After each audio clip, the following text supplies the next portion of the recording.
Assalamualaikum warahmatullahi wabarakatuh. Putra putri yang berbahagia, apa kabarnya?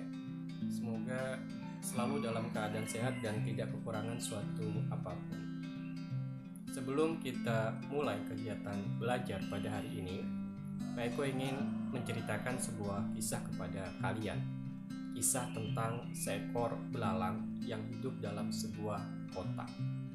Setiap kali belalang ini ingin melompat, maka dia akan terbentur pada bagian sisi atas kotak tempat dia tinggal. Terus menerus seperti itu, sehingga jangkauan lompatannya hanya setinggi tempat kotak dia tinggal, tidak bisa lebih dari itu. Suatu hari dia punya kesempatan untuk keluar dari kotak dan kemudian bertemu dengan belalang-belalang yang lain.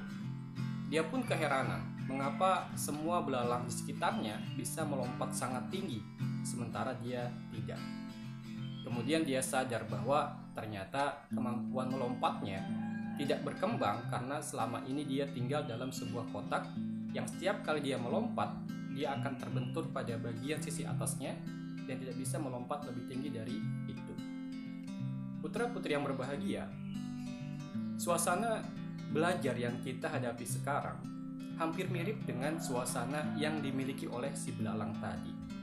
Kita diliputi oleh segala keterbatasan. Kita tidak bertemu dengan bapak ibu gurunya, kita tidak bertemu dengan teman-teman kita tidak datang ke sekolah.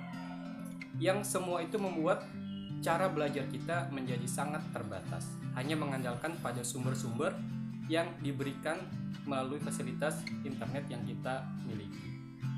Nah, ketika kita sadar dengan hal ini, maka jangan sampai semua keterbatasan itu menghalangi kita untuk bisa belajar dengan semangat. Jangan sampai kita menjadikan semua keterbatasan itu sebagai alasan untuk tidak semangat dalam belajar. Akal kita diciptakan untuk digunakan melalui proses berpikir. Tubuh kita diciptakan untuk selalu bergerak. Kalau kita tidak memanfaatkan semua itu sebagaimana fungsinya, maka segala potensi yang kita miliki akan terhambat. Tubuh yang tidak pernah digunakan untuk berlari, dia akan cepat kelelahan ketika dipaksa untuk berlari. Demikian pula akal. Ketika tidak digunakan untuk berpikir, maka dia akan cepat kelelahan ketika dipaksa untuk berpikir. Jadi jangan sampai suasana belajar yang kita nikmati selama belajar di rumah ini membuat semangat kita turun, lalu kita tidak memanfaatkan sumber belajar yang ada, sehingga kemampuan kita berpikir juga ikut-ikutan menurun. Nantinya potensi kita dalam belajar juga ikut-ikutan menurun. Ketika bertemu dengan soal, entah itu matematika, IPS atau apapun yang seharusnya bisa kita kerjakan, tapi karena sudah terbiasa untuk berpikir terlalu santai, soal yang gampang pun terasa susah. Ya, sudah Pak Eko lihat itu di jawaban-jawaban kalian, di akun psikologi kalian, ada pertanyaan-pertanyaan yang sebenarnya sangat sederhana, tapi ternyata masih dijawab dengan jawaban yang salah. Padahal jawabannya ada di materi yang Pak Eko sertakan.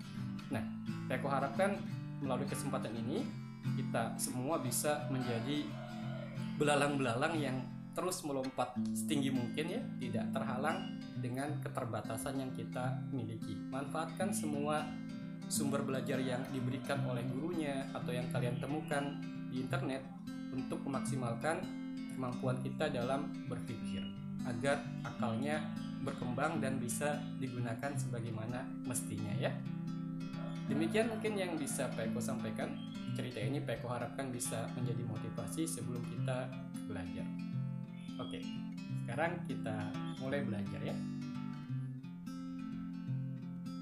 Putra-putri yang berbahagia, pada kesempatan kali ini kita akan membahas mengenai faktor penyebab terjadinya perubahan sosial budaya.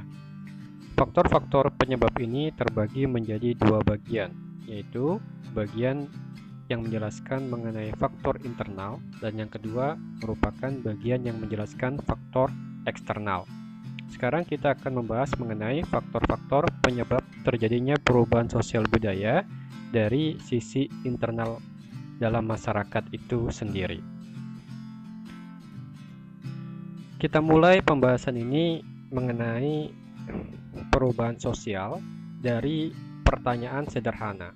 Apakah perubahan sosial itu terjadi dengan sendirinya? Jawabannya tentu saja tidak. Dalam kehidupan kita sehari-hari, kita lihat adanya faktor pendorong dan faktor penghambat yang mempengaruhi perubahan sosial dalam kehidupan masyarakat. Faktor penyebab perubahan sosial masyarakat secara umum dapat dikelompokkan menjadi dua, yaitu faktor yang berasal dari dalam masyarakat dan yang berasal dari luar masyarakat itu sendiri. Sekarang kita akan mulai membahas mengenai faktor-faktor yang berasal dari dalam masyarakat kita. Yang pertama adalah bertambah atau berkurangnya jumlah penduduk. Pertambahan dan berkurangnya penduduk di masyarakat menimbulkan perubahan sosial yang sangat cepat. Bertambahnya penduduk dapat mengakibatkan perubahan sosial, seperti munculnya kelas sosial. Maksudnya begini, ketika masyarakat semakin banyak, mereka akan terkelompokkan berdasarkan latar belakang mereka masing-masing. Bisa saja kelompok itu terbentuk berdasarkan latar belakang sukunya, latar belakang pekerjaannya, latar belakang kegemarannya, dan sebagainya. Pengelompokan itu pada akhirnya akan semakin menguat, ya, memberikan identitas tertentu yang berbeda dengan kelompok yang lain, hingga terbentuklah kelas-kelas dalam masyarakat. Kelas-kelas ini nantinya akan tersusun secara vertikal. Ada kelas yang berada di atas dengan segala fasilitas yang mereka miliki, dan ada kelas yang berada di bawah dengan segala keterbatasannya. Jadi semakin banyaknya penduduk akan memaksa masyarakat terkelompok dan kemudian membentuk kelas berdasarkan latar belakangnya. Berkurangnya masyarakat juga bisa mendorong perubahan sosial budaya, misalnya transmigrasi dan urbanisasi yang mengakibatkan kekosongan pengolahan lahan di pedesaan dan pertumbuhan masyarakat di daerah perkotaan. Berikutnya adalah penemuan baru. Penemuan bersifat mengembangkan atau menambahkan suatu kebudayaan dalam masyarakat. Penemuan unsur kebudayaan yang baru disebut discovery. Namun, tentu saja penemuan tersebut tidak selamanya dapat diterima oleh masyarakat. Ketika masyarakat menggunakan penemuan baru itu dan kemudian penemuan itu berubah menjadi sesuatu yang digunakan oleh masyarakat, diterima dan diterapkan, maka penemuan itu berubah menjadi invention. Nah, pada saat inilah penemuan tersebut benar-benar mempengaruhi kehidupan masyarakat. Contohnya misalnya penemuan mesin-mesin yang kemudian diaplikasikan dalam kendaraan sehingga muncul jenis kendaraan bermotor, sepeda motor, mobil, dan sebagainya. Penemuan itu merubah gaya hidup masyarakat dan mengakibatkan perubahan-perubahan juga pada faktor yang lain. Misalnya jarak terasa semakin singkat, perpindahan penduduk akan semakin lebih mudah, dan sebagainya. Berikutnya adalah konflik. Ya, konflik juga bisa mendorong perubahan sosial budaya suatu masyarakat. Misalnya dalam satu masyarakat yang majemuk, terdapat banyak kelompok sosial di sana dan masing-masing kelompok punya kepentingan. Nah, kepentingan yang berbeda-beda itu akan memicu konflik. Konflik kemudian akan berakibat pada perubahan sosial. Misalnya ada konflik antara masyarakat kulit hitam dan kulit putih di Afrika, yang kemudian akibat konflik itu terciptalah pemisahan wilayah antara tempat-tempat yang dikuasai oleh masyarakat kulit putih dan tempat-tempat yang dikuasai oleh masyarakat kulit hitam. Nah, hal ini tentunya akan menciptakan suatu budaya baru, ya, di mana tidak mungkin ada pencampuran atau asimilasi antara dua kelompok masyarakat tersebut. Masing-masing budaya akan berkembang sendiri-sendiri, sehingga mereka akan hidup dalam suasana pembedaan identitas yang selalu dipertahankan untuk menjaga agar pemisahan tersebut tetap terjadi. Karena itu konflik menjadi salah satu faktor pendorong yang dampaknya tidak terlalu baik bagi masyarakat, karena dengan adanya konflik masyarakat akan terpecah belah. Mereka hanya akan hidup dalam kelompok mereka sendiri dan menolak kehadiran kelompok yang lain. Yang berikutnya adalah terjadinya pemberontakan atau revolusi. Revolusi terjadi karena keinginan kuat masyarakat untuk berubah. Sementara pemberontakan terjadi karena keinginan kuat masyarakat untuk berubah ditolak oleh pemimpin yang ada.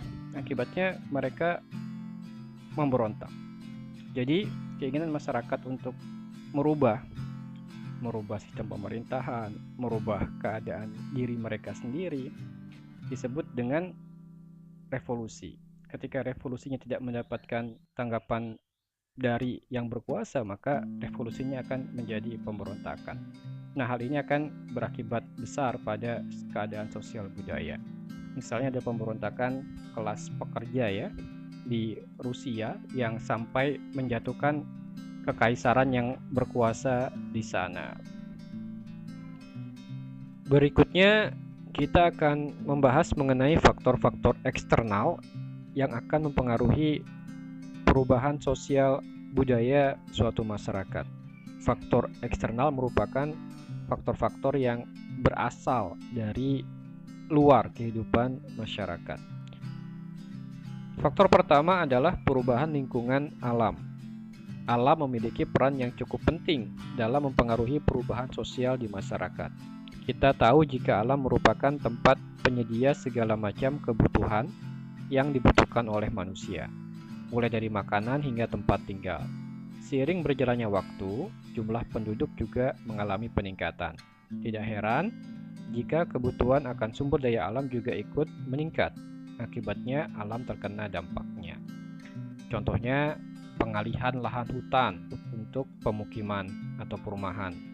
Akibatnya terjadi bencana alam seperti tanah longsor hingga banjir. Keadaan alam yang berubah semacam ini tentunya akan memaksa masyarakat juga berubah. Kehidupan sosial budaya juga akan berubah.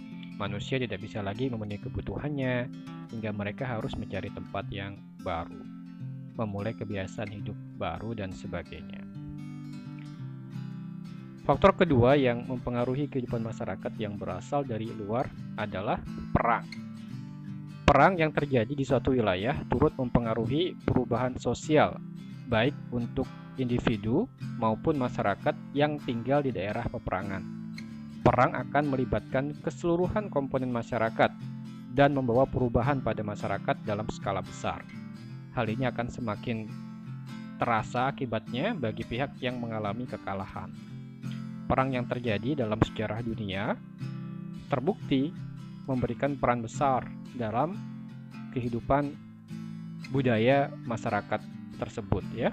Negara kita sebagai sebuah negara yang meraih kemerdekaan melalui beberapa peperangan juga sudah membuktikan bahwa setiap perang yang terjadi akan memberikan dampak terhadap perubahan sosial budaya. Banyaknya fasilitas umum yang hancur, banyaknya korban jiwa akan memberikan dampak pada kehidupan sosial masyarakat di wilayah peperangan. Faktor berikutnya yang mempengaruhi perubahan kehidupan sosial budaya masyarakat adalah pengaruh kebudayaan lain. Di zaman serba maju ini, penyebaran informasi juga berlangsung dengan sangat cepat. Dengan adanya internet, kita bisa bertukar informasi, bertukar berita dengan sangat cepat. Hal ini tentunya akan berpengaruh pada cepatnya juga kebudayaan asing itu mempengaruhi kebudayaan dalam negeri. Berita-berita dari segala penjuru dunia dapat kita akses, dapat kita sebarkan, dan kemudian memberikan pengaruh pada budaya kita sendiri.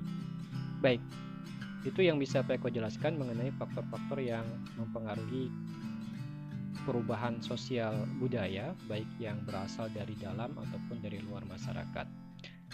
Pak Eko harapkan kalian bisa mencari sumber-sumber lain ya, lewat buku kalian, lewat internet, sehingga pemahaman kalian menjadi lebih baik mengenai tema ini. Pak Eko akhiri, Assalamualaikum warahmatullahi wabarakatuh.